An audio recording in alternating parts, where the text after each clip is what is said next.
Watching Just Mercy reminded me of how far I have to go in building relationships and in strengthening community into the church that God has called us to be.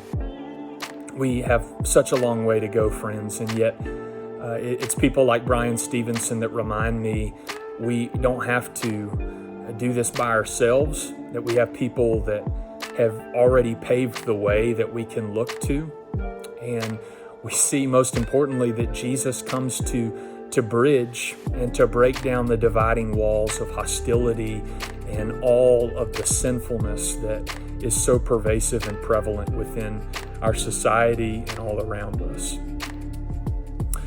I also witnessed the power of community and the lack thereof of community in various ways. And I think we have so much to learn from our Hispanic, Latino, and our African American brothers and sisters and communities that show us what community can look like, that we are more than just ourselves, and that in fact, when one person suffers, we all suffer. When one person rejoices, we all rejoice. It is my hope that we would lean into intentional and unlikely friendships, at least in the way that this world looks at friendships.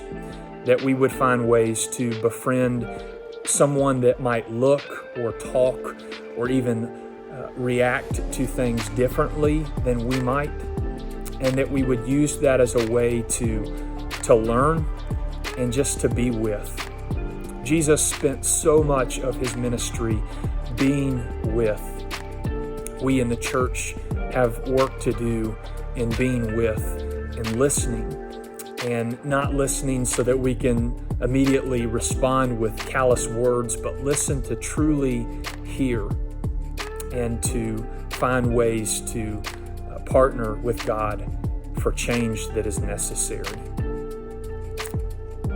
Those are just a couple of my reflections, and I pray that from this movie that a new God reality would continue to break forth in our midst as we look at all of the challenges in our world and in our community as opportunities to build lifelong friendships and relationships.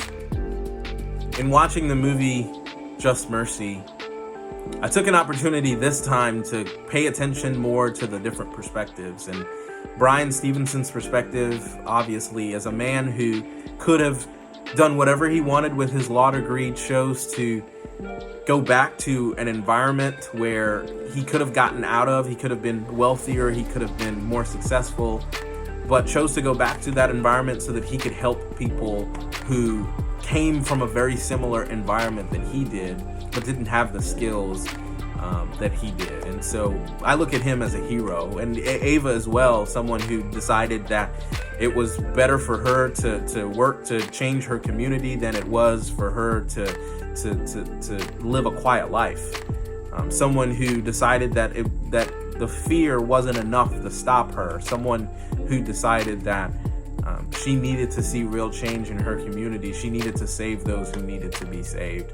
Especially when you juxtapose those two stories, those two perspectives with Darnell's, who Darnell wanted to help, but out of fear for what the police could do to him, decided that he would choose his own personal safety, a fear that I feel like is justifiable.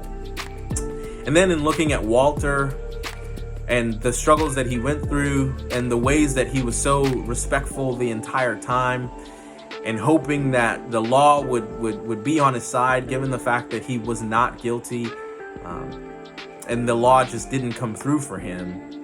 And to watch him and his son be so emotional and then be detained by police officers for their emotional outbursts when they were both just fighting for justice, but just didn't have any other ways to do it. That part for me was the greatest struggle.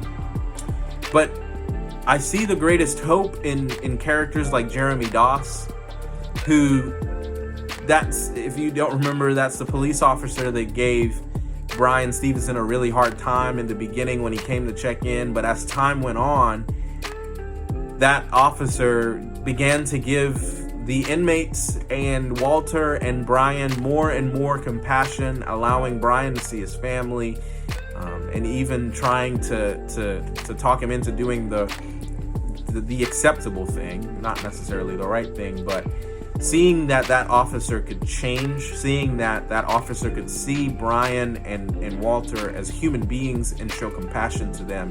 That's what I hope to see the rest of the country do. I hope to see everyone show compassion to one another and remember that we are all created in the image of God, and we all deserve love, compassion, empathy, and I hope that that's what we can share with each other.